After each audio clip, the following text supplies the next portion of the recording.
नमस्कार साथियों, आप सभी का बहुत बहुत स्वागत है मेरे YouTube चैनल शिक्षा जगत पर। जैसा कि साथियों हम सभी जानते हैं कि इस समय मध्य प्रदेश में जो नियमित शिक्षक हैं उनकी जो टीईटी परीक्षा है उसको लेकर काफ़ी असमंजस की स्थितियां चल रही हैं।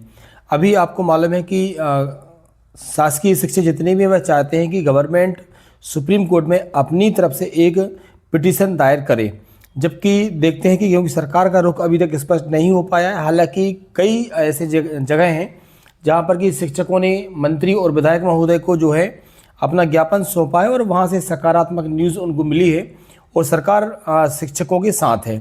इसी संबंध में आज एक नई अपडेट आई है, आइए साथियों हम इस पर चर्चा करते हैं। तो इस न्यूज़पेपर के माध्यम से आप देखेंगे कि डीपीई ने जो भी बिना टीईटी वाले शिक्षक थे उनकी जानकारी मांगी थी और लगभग 1.5 लाख ऐसे शिक्षक हैं जो इस आदेश से नाराज हैं।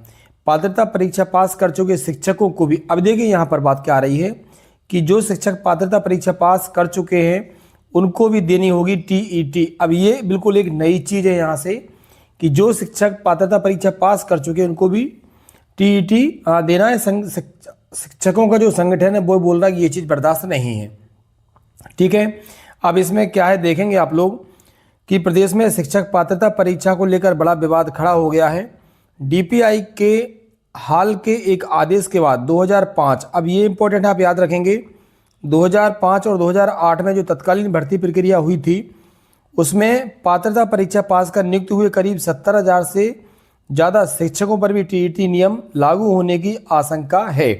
अब यह एक बड़ी बात है जो कि निकलकर सामने आ रही है। आप इसको देखेंगे पूरा समझेंगे इसको आप क्या है मैटर कि देखिए ऐसी उम्मीद जताई जा रही थी कि 1998, 2001, 2003 वाले शिक्षकों को परीक्षा देनी होगी, लेकिन अब यहाँ पर 2005 और 8 वाले शिक्षकों भी उसमें शामिल कर लिया गया है। इसी के साथ प्रदेश भर में करीब 1.5 लाख शिक्षकों में असुरक्षा का आक्रोश है। शिक्षक संगठनों ने इसे सेवा शर्तों में जबरन बदलाव बताते हुए सरकार से आदेश तत्काल निरस्त करने की मांग की है।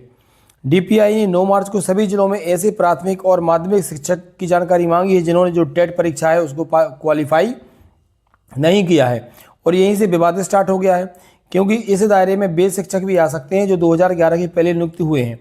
उस समय पात्रता परीक्षा व्यापम आधारित पास कर चुके हैं, यानी जिनकी नियुक्ति उस दौर के नियमों के अनुसार वैध थी, अब उन पर भी सभी जो नए नियम हैं उनको लागू होने की स्थिति बन चुकी है।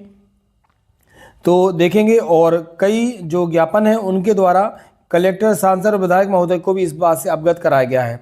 संगठन का कहना है कि हमारी सरकार से मांगे कि आदेश तत्काल निरस्त किया जाए और ज़रूरत हो तो पुनर्विचार याचिका जो है वह दायर की जाए। शिक्षक संगठनों का दावा है कि विभाग की ओर से यह संदेश भी गया है कि टीईटी पास नहीं करने वालों की सेवाएं समाप्त हो सकती है। इसमें लगभग 1.5 लाख शिक्षक जो हैं प्रभावित हो रहे हैं।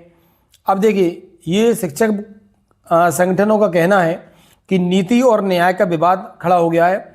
यह विवाद सिर्फ एक परीक्षा का नहीं है बल्कि नीति बनाम न्याय का भी है। विभाग का कहना है कि शिक्षा की गुणवत्ता सुधारने के लिए टीईटी जरूरी है, लेकिन शिक्षकों का कहना है कि पुराने नियमों से नियुक्ति हुई है तो नए नियम लागू नहीं हो सकते हैं। ठीक है, पिछले प्रभाव से या भूतरक्षी प्रभाव जिसे कहते हैं यह कानूनी रूप से कमजोर है। सुप्रीम कोर्ट तक मामला पहुंच चुका है, देखेंगे आप अब यहाँ से क्या अपडेट है। मामला सुप्रीम कोर्ट तक पहुंच गया। सरकार को स्पष्टीकरण या संशोधित आदेश जारी करना पड़ सकता है। संभव है कि पुराने शिक्षकों को राहत मिले या केवल नई नियुक्ति पर ही नियम लागू रहें। कानूनी पेंच इसमें क्या आ सकता है कि नियम कब लागू हुए, नियुक्ति कब हुई।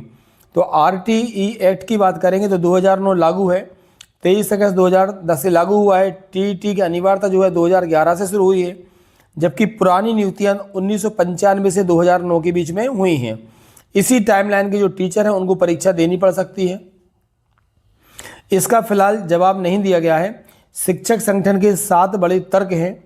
सवाल भी किया गया है कि राठौर और जो अन्य पदाधिकारियों ने बताया है कि 2011 से पहले टीईटी था ही नहीं, और जब टीईटी नहीं था तो पुराने शिक्षक यह परीक्षा कैसे देते। तो वही बात निकल के सामने आ रही है कि उस समय सरकार ने जो नियम बनाए थे उन नियमों को शिक्षक पास करके विधिवत रूप से शासकीय सेवा में आए हैं। उस समय जो नियम थे उनको उन्होंने पूरा किया है। चूँकि 2011 से पहले जब टीईटी का एग्ज़ाम ही नहीं होता था और जो शिक्षक 2005 हैं, 1998 है, जब वो टीईटी होता नहीं था तो वह इन परीक्षा को कैसे पास करते। तो शिक्षक साथियों, यह एक अपडेट आई थी और इस संबंध में जो भी नई अपडेट आती है उसको तुरंत मैं आप तक इसी YouTube चैनल के माध्यम से पहुंचाने का प्रयास करूंगा। आप सभी का बहुत बहुत धन्यवाद।